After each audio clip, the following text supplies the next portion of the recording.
Entendeu? Ô, Facuri, me fala uma coisa, cara. Aí eu quero saber o seguinte, tá? Você começou lá no... Esqueci o nome do banco, você falou agora. O primeiro. Citibank. Não, antes. Chase. Chase. Aí depois você foi pro Citi. Como é que foi a migração pra carreira internacional? Que é uma coisa que o público adora, né? A migração foi assim, o Citi é um banco internacional. Aqui no Brasil, ele atendia cliente local, né? E o Citi tem um programa para formação de gestores e managers. Então, eu qualifiquei para esse programa logo depois da desvalorização. Naquele período que eu trabalhava em câmbio, era o período das crises. Sei. Pegamos crise da efeito tequila, estava ainda no Chase. No Citi, lá na mesa de câmbio, o que eu peguei? Peguei a crise peguei a Tailândia. Foi em 97? A Tailândia foi em 97. Foi Tailândia, tigres asiáticos, Coreia, Tailândia. Tá. Depois teve a Rússia, o default russo. Todo esse período... 98. 98, daí. Foi no meados de 98. Todo esse período, eu trabalhava na mesa de câmbio do Citi e minha área, e especificamente com o produto opções de câmbio. Fazia os derivativos de câmbio. Cara, né? Naquela época, que era basicamente binário, né? Porque você tinha um câmbio, você tinha uma paridade que era mantida por força de vários leilões que o Banco Central fazia quando precisava segurar o câmbio, e eles não leiloavam só à vista, eles faziam um leilão, eles enxurravam o mercado futuro com um contrato futuro também. Né? Então, a gente participava daquele momento, e ali naquele momento teve várias crises, e a gente conseguimos, durante aquele período, performar bem no Citi. E teve em 99 a desvalorização cambial brasileira. Dali em diante, eu tive oferta para sair do banco, porque a gente foi muito bem na desvalorização cambial, o banco estava pronto ali. Grana. Você deu lucro para o banco. E com opções era mais fácil, né? Porque o que você arrisca era pouco. Né? Você tem o prêmio das opções ali, imagina, o câmbio era 1,20, 1,18, e era uma paridade, tinha um rangezinho, uma banda, que era entre 1,18 e 1,18,5, lembra? Uma bandinha de nada, 0,5%. Que o Banco Central chegava no teto da banda, eles faziam intervenção, tanto à vista quanto no mercado futuro. E nessa época que teve essas valorizações, a gente fazia muita posição com opções. Era barato. Né? E na Deval, a gente já tinha opções com strike, na época considerados out of the money, considerado fora do dinheiro, strike 1,50, 1,60. E custava muito pouco. Então, além do dia a dia das operações, eu sempre comprava umas calls, deixava esquecida lá. Entendi. Porque você nem computa o prêmio no teu mark-to-market. Deixa o prêmio como uma despesa, como um gasto. Finge que você já perdeu esse dinheiro. Tá. Jogava como se fosse um seguro. Eu jogava isso na carteira sempre. Falei, quer saber? Eu vou pagar aqui tanto de prêmio, vou deixar esquecido. E no meu dia eu vou ficar aqui operando. E na Deval, só aquela posição esquecida que eu tinha, deu uma fortuna. E eu botei na carteira do banco. Meu chefe nem sabia, porque como cabia no limite, quando teve a Deval e eles ganharam tanto, eu ainda fui dar a notícia pelo. Além de tanto que vocês ganharam, tem mais isso aqui que... Opa. A galera, eu era muito jovem, eu tinha o quê? Naquela época, 99, tinha 25 anos, 26. E dali em diante comecei a receber oferta para sair. Na primeira eles me cobriram, na segunda, na terceira o cara falou, não consigo te cobrir. Eu falei, tá bom, não precisa cobrir. Só me manda pro treinamento. Eu quero que você me indique lá pro programa de treinamento de managers internacional do banco. Aí você rodou vários países. Rodei, ele me mandou. Eu segurei, falei, tá bom, não vou aceitar oferta nenhuma, você me promete que manda. Me mandou alguns meses depois. Você faz um treinamento teórico, sala de aula mesmo, numa escola que o Citibank tem em Fort Lauderdale. Maravilhoso. Né? Flórida.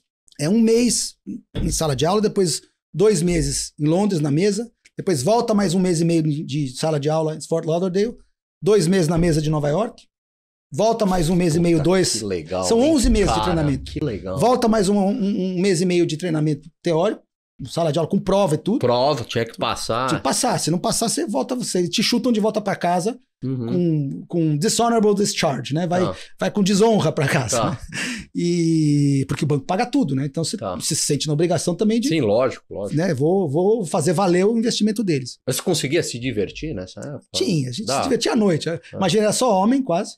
Tinha poucas mulheres, era homem. Se fosse hoje, iam chamar de machista, mas não é. E à noite a gente terminava o horário, saía, jantar, ia bagunçar com os amigos, tudo. Legal. E era assim, era eu do Brasil e mais um cara, né? E eu tinha um venezuelano, um colombiano, tinha de cada país. Que legal. O Citi tirava um de cada país. E os caras também pagavam moradia para vocês? Tudo. Você ia com visto de intercâmbio. Para os Estados Unidos, inclusive, como era lá, para poder te pagar, você tinha que ter um visto de intercâmbio. Tinha um visto como se tivesse fazendo um intercâmbio estudantil. E depois, no meio do programa, quando estava no fim já tinha passado quase um ano nesse programa, eles me ofereceram um posto em Nova York. Porque o trader que fazia Brasil em Nova York pediu demissão, foi trabalhar em outro banco. E eles, era tipo março, não dava tempo de contratar ninguém. Falou, quer saber, faltava mais 4 meses para terminar o programa.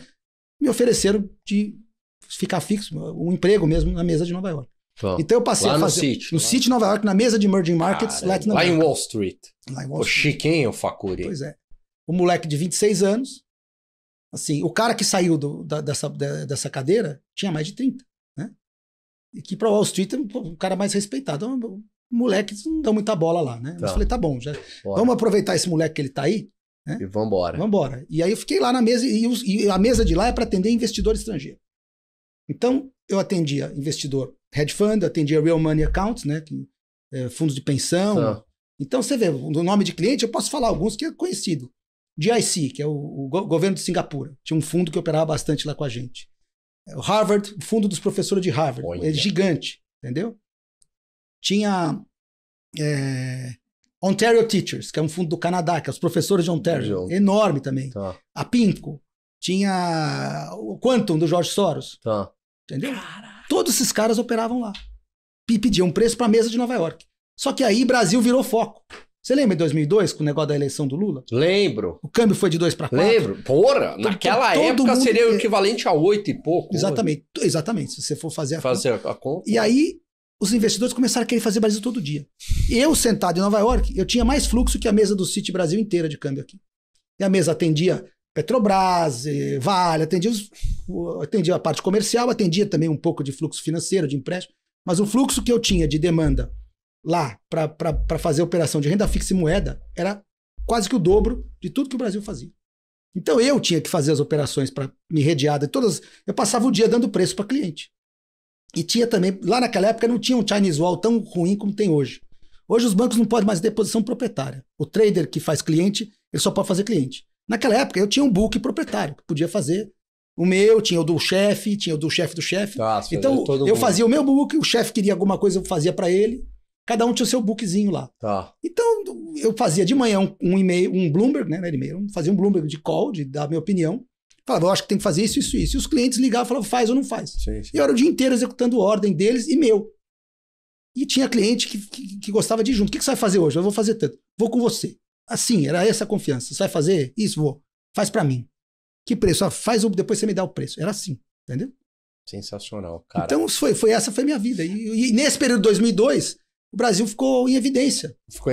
Então a gente pegou muitas operações de cliente interessado em shortear o real, né? Comprar dólar. E depois o inverno. E aí você ficou em Nova York até quando?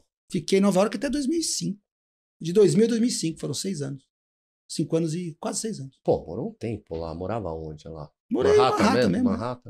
Morei em Manhattan. Eu tinha ajuda de... O City pagava uma ajuda para... Pagava o housing allowance, né? Um recurso que você podia alugar, tudo, mas eu acabei comprando um imóvel. Você gostava de morar em Nova York? Naquela época era uma delícia.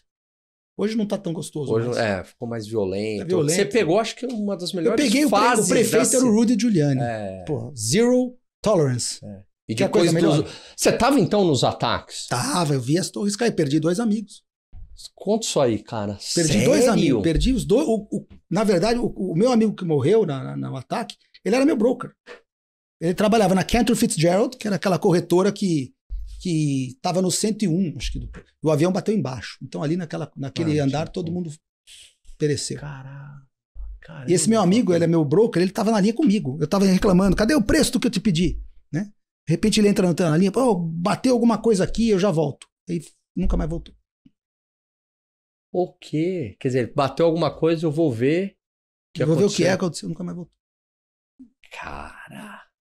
Ele e uma brasileira que trabalhava lá também, que também era broker, eram os 2. E foi um caos esse dia, a cidade? Foi. Esse dia eu tive que... No dia seguinte, eu desci, né, obviamente, quando Porque o teu prédio era perto. Meu prédio era 5, 6 quadras do World Trade Center. Tá. E no dia anterior, eu fui jantar com esse meu amigo, com esse broker, no Windows of the World. Aquele restaurante que tinha lá em cima, no World Trade Center. Caramba, Facundo. No último andar de uma das torres, tinha um restaurante chamado Windows of the World. Era um giratório? Não, o giratório não. Ele era só um Um restaurante. É, um restaurante. Tinha alguma coisa que era meio giratório. E a gente jantou lá, eu desci. Até eu me lembro que eu comprei um celular na loja de baixo antes de jantar. Eu desci, no dia seguinte eu acordei e não tinha mais prédio.